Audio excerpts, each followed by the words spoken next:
नमस्कार। मैं हूं doctor K V. Rai, former adviser government of NCT of Delhi.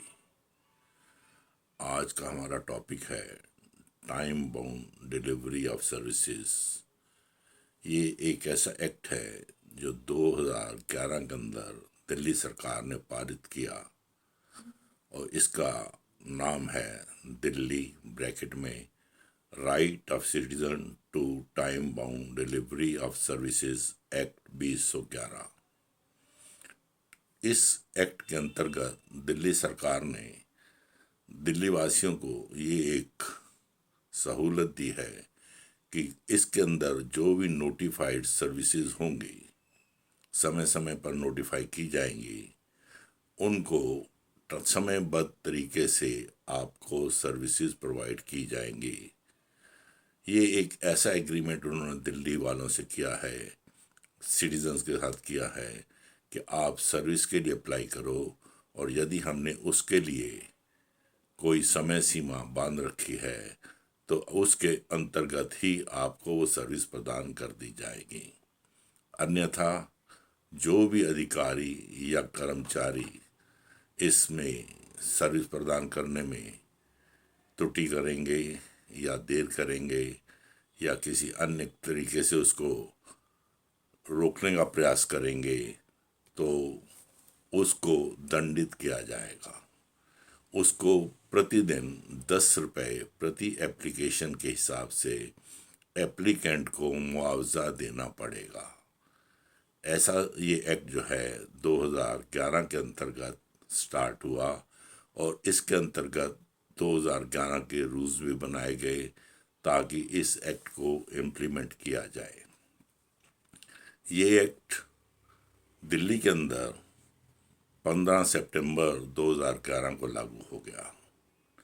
यहाँ मैं ये भी बताना चाहूँगा कि दिल्ली सरकार के अतिरिक्त लगभग 20 अन्य राज्य और केंद्र शासित प्रदेश भी हैं जिन्होंने आइडेंटिकल एक्ट्स बनाए हैं और सिटीजन्स को टाइम बाउंड डिलीवरी सर्विसेज देने का प्रयास कर रहे हैं।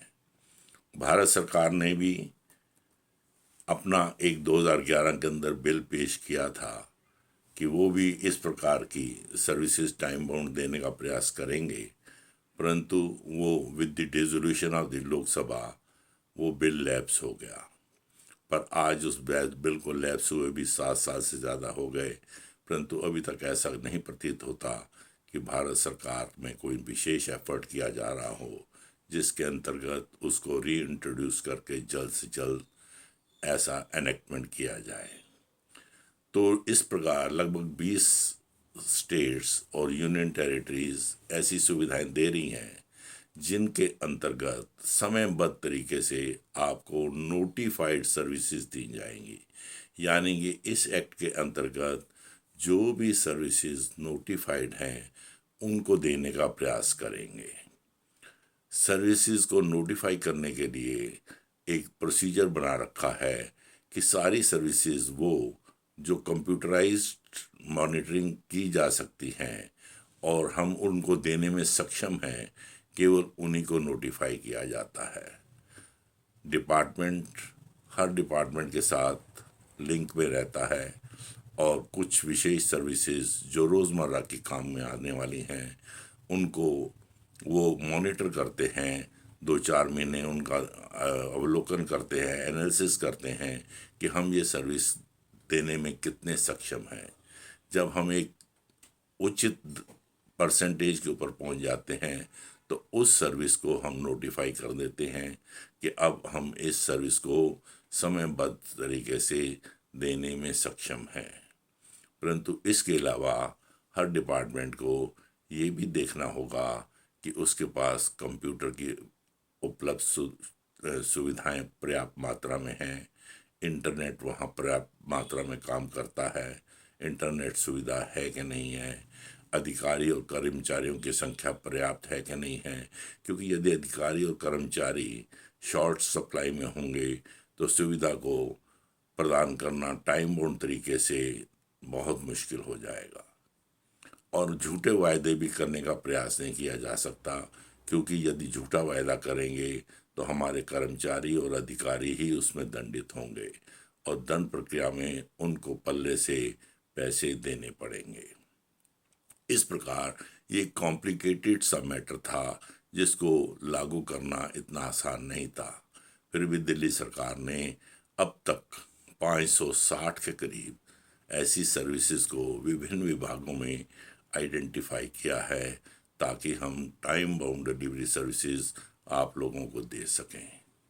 जैसे रोज़मर्रा की सर्विसेज में है राशन कार्ड का मिलना, ओबीसी SC ST सर्टिफिकेट्स का मिलना, डेथ एंड बर्थ सर्टिफिकेट्स का मिलना, एजुकेशनल फैसिलिटीज़ देना, मेडिकल फैसिलिटीज़ देना, लाइसेंसेस को रिन्यू करना, लाइसेंसेस को नवीकरण करने के अलावा नए लाइसेंसेस देना।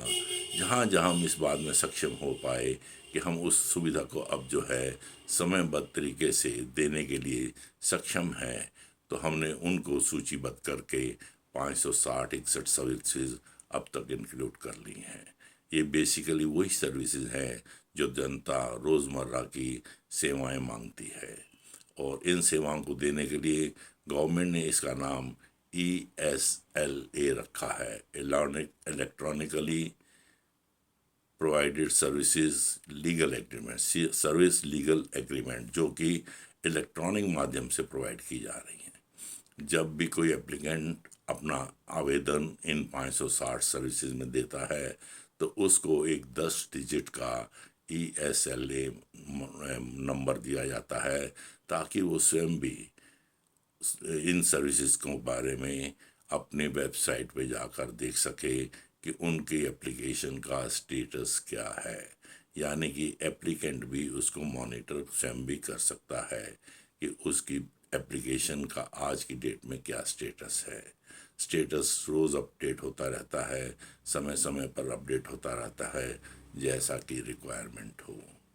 इस प्रकार से ESLA के मार्फत इन सर्विसेज को लागू करने का प्रयास किया गया है और ये प्रयास 2011 ऑनवर्ड चल रहा है। अभी तक लोग जो हैं इन सर्विसेज से काफ़ी सेटिस्फाइड है और विशेष कोई ऐसी कंप्लेंट नहीं मिली कि उनको सर्विसेज प्रदान नहीं हो पाई या उनको मुआवजे की आवश्यकता पड़ गई। तो इस प्रकार से हमारा जो ESLA एग्रीमेंट है या इसको कहें टाइम बाउंड डिलीवरी सर्विसेज है, वो हमने प्रदान करने का प्रयास किया है। ये भी RTI की मार्फत चलता है कि एक समयबद्ध तरीके से सर्विस दे दी जाए। यदि हम देने में सक्षम नहीं होंगे तो उस एप्लीकेंट को 10 रुपये प्रति दिन के हिसाब से मुआवजा देने का प्रावधान है। यानी कि कोई सर्विस अगर हम 30 दिन में देने का वायदा करते हैं और वो हम देने में सक्षम नहीं हुए तो 30 दिन के बाद जितने भी दिन डिले हम करेंगे उसमें multiplied by 10 subject to a maximum of 200 rupees प्रति एप्लीकेशन मुआवजा दिया जाएगा। ये मुआवजा जो है कौन देगा, इसका निर्णय लेने के लिए भी एक कॉम्पिटेंट अथॉरिटी नियुक्त किया गया है इस एक्ट के अधीन, ताकि वो डिसाइड करे कि यदि कोई आदमी मुआवजा मांगता है तो मॉनिटर के ऊपर देखने से ही उसको पता लग जाएगा कि एप्लीकेशन किस तारीख को आई, कब तक सर्विस देना था और कितने दिन का डिले हुआ है। जितने दिन का डिले हुआ है वो कॉम्पिटेंट अथॉरिटी अपने सरकारी खाते से ऑन द स्पॉट उसको मुआवजा दे देगा और उससे रसीद ले लेगा। यानी कि एप्लीकेंट को बार बार जाने के लिए या चेज़ करने की आवश्यकता नहीं है। ना तो एप्लीकेशन को चेज़ करना पड़ता है और ना ही मुआवजे की रिक्वेस्ट को चेज़ करना पड़ता है। एक दफ़ा कॉम्पिटेंट अथॉरिटी से मिलिए, मुआवजे का तकाजा कीजिए और ऑन द स्पॉट मुआवजा रिसीव कर लीजिए। उसके बाद सरकारी तंत्र ये देखेगा कि ये डिले किसके कारण से हुआ, अधिकारी के कारण हुआ, इंस्पेक्टर के कारण हुआ या आवेदक के किसी कारण से हुआ या किसी अन्य बाबू के कारण से हुआ। तो जिस पे भी त्रुटि आएगी ये मुआवजा उससे वसूला जाएगा। उसको एक मेमो दिया जाएगा, नोटिस दिया जाएगा कि फलां फलां केस के अंदर आपने डिले किया और डिले का उत्तरदायी आप पर है, आप अपना स्पष्टीकरण दें। यदि उसका स्पष्टीकरण ठीक मिलता है तो उसको एग्जाम कर दिया जाएगा, और यदि स्पष्टीकरण ठीक नहीं है तो उसको मुआवजा देना पड़ेगा। ये मुआवजा जो एप्लीकेंट को दिया है उससे तुरंत रिकवर किया जाएगा।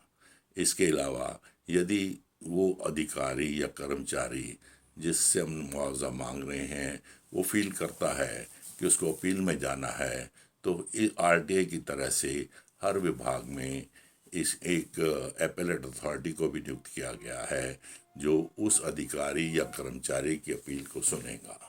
इस प्रकार आरटीआई में तो एप्लीकेंट अपील में जाता है, यहाँ पर अधिकारियों को अपील में जाना पड़ेगा ताकि वो अपने दंड को माफ़ करवा सकें।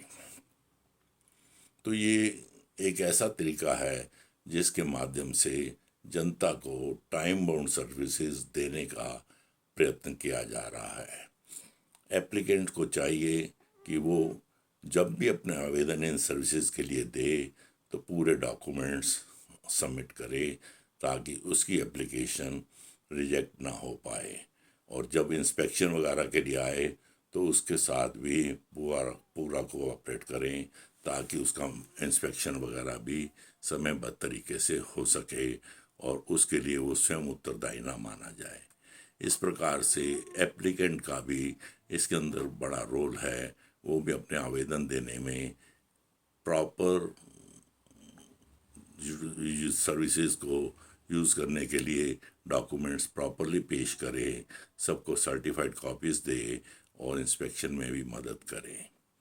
तो इस प्रकार से ये जो हमारा टाइम बाउंड डिलीवरी सर्विसेज है या ESLA कहते हैं, इसका ना केवल मॉनिटरिंग स्वयं कर सकते हैं आप लोग, बल्कि डिपार्टमेंटल अधिकारी भी करते हैं कि कितनी एप्लीकेशंस आई, कितनी समयबद्ध तरीके से निकल गई और कितनों में डिले हुआ तो क्यों हुआ।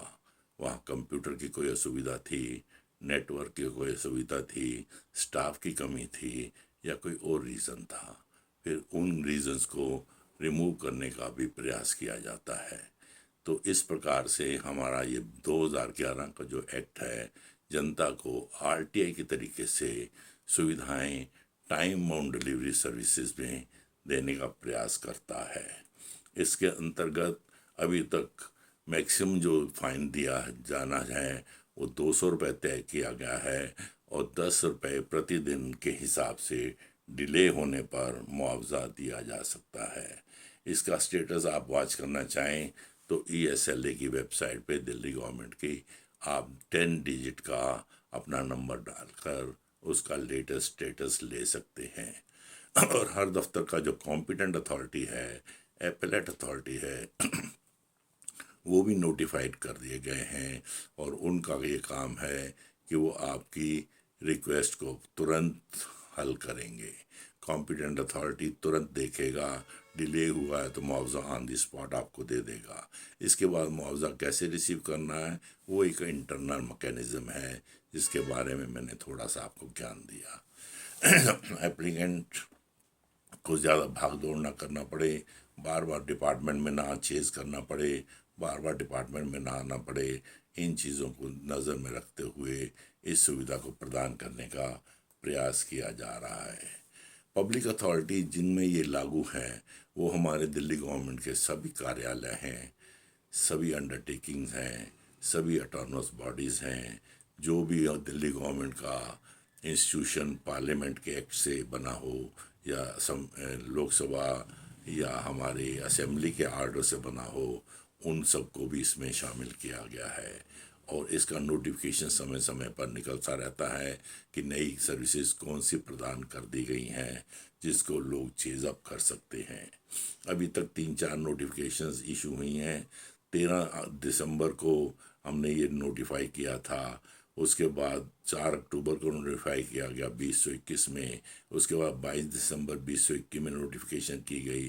कुल मिलाकर 561 सर्विसेज को इसके अंदर इंक्लूड कर लिया गया है और हर सिटीज़न जो भी इस सर्विस के लिए अप्लाई करेगा, अगर वो दिल्ली में रहता है या दिल्ली से बाहर रहता है परंतु उसको दिल्ली में सर्विस चाहिए, तो वो भी एंटाइटल्ड है। इसके अंतर्गत वो भी आ जाता है। Every citizen of India is entitled.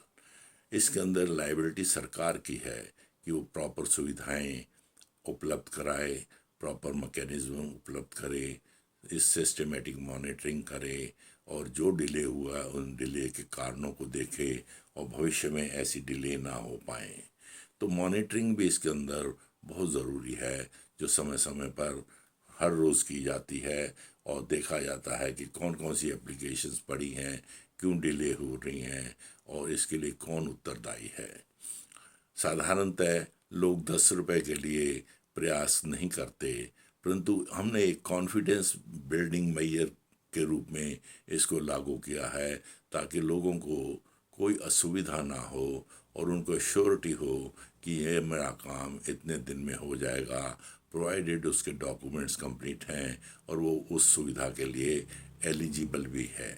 इसलिए अपनी एलिजिबिलिटी को देख लें, डॉक्यूमेंट्स पूरे दे दें और उसके बाद आवेदन दें।